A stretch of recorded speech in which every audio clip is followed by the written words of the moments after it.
आज देख रहे हैं कि आज हमारा टॉपिक क्या है। आपके सामने दिख रहा है कि धोखे में न रहें, बी अलर्ट। अच्छा, आपको लग रहा है कि हम इस पर क्यों बात कर रहे हैं?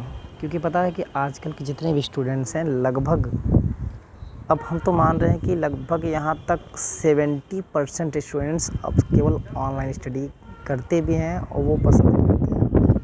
अब पता है वो करते हैं, लेकिन वो अक्सर 70% है। अब उसमें अगर हम बात करें तो उसमें लगभग आधा से ज़्यादा बच्चे केवल भ्रम में पढ़ते हैं। कहीं पर भी देखते हैं, यूट्यूब पर आ जाता है कि मोस्ट इम्पॉर्टेंट क्वेश्चन तुरंत यही पेपर में आएगा।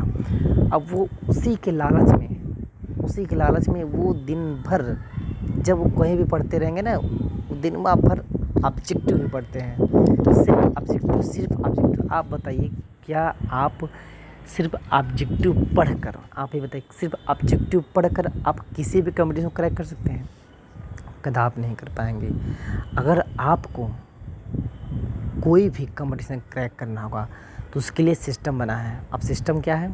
सिस्टम होता है कि आप पहले देखा करिए कि हमें जिस कंपटीशन को क्रैक करना है उसमें हमें सिलेबस क्या दिया गया है, हमें किस किस चैप्टर को पढ़ना है और किस किस चैप्टर में कौन कौन से टॉपिक पढ़ना है। तो उस टॉपिक को नॉलेज रखिए, क्योंकि कोई भी कंपटीशन ऐसे ऑब्जेक्ट पर डिपेंड नहीं होता। क्योंकि वह कंपटीशन आप क्रैक करेंगे तो उसमें वो बातें, वो आप उसके अंदर जाएंगे तो वो चीज़ें की आवश्यकता पड़ेगी। जैसे आप सपोज करिए कि आप इंजीनियरिंग कर रहे हैं, तो इंजीनियरिंग में कोई मशीन हुआ या किसी के बारे में, तो वो चीज़ें को बारे में उसके जानने लायक आपको बनना पड़ेगा पहले ही। अब ऑब्जेक्टिव पढ़कर वहाँ पे जाएंगे, मशीन का ऑब्जेक्टिव निकालेंगे? आप ही बताइए, आप ऐसे भ्रम में क्यों पढ़ रहे हैं? सिर्फ ऑब्जेक्टिव कौन पढ़ता है आपको पता है? जिनको लगता है कि सरकारी नौकरी पाना है, कि इसी ऑब्जेक्टिव के सहारे अगर हम मार भी देते हैं तो हम सरकारी नौकरी पा जाएंगे। अब उनको क्या है, वो अंधाधुन मार के गए हों, चाहे जैसे मार के गए हों, उनको भाई लग ही जाएगा।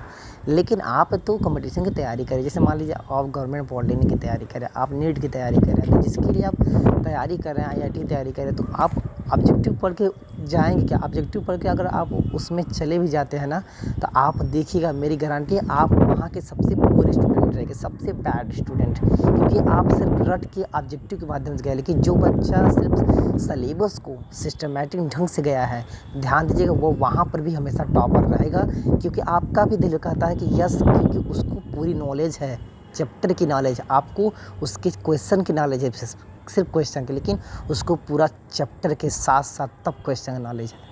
इसलिए हम आपको सलाह देते हैं कि ऐसे भ्रम वालों से सावधान। आप वहीं पढ़ाई करिए जहाँ पर आपको सिस्टमैटिक ढंग से पूरे सिलेबस के साथ उसके बाद ऑब्जेक्टिव क्वेश्चन कराए जाते हैं। Clear?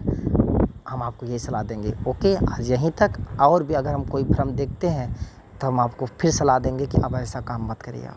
Okay, best of luck and God bless you. अपना ध्यान रख रहे हैं, कहाँ पढ़ रहे हैं। Thank you.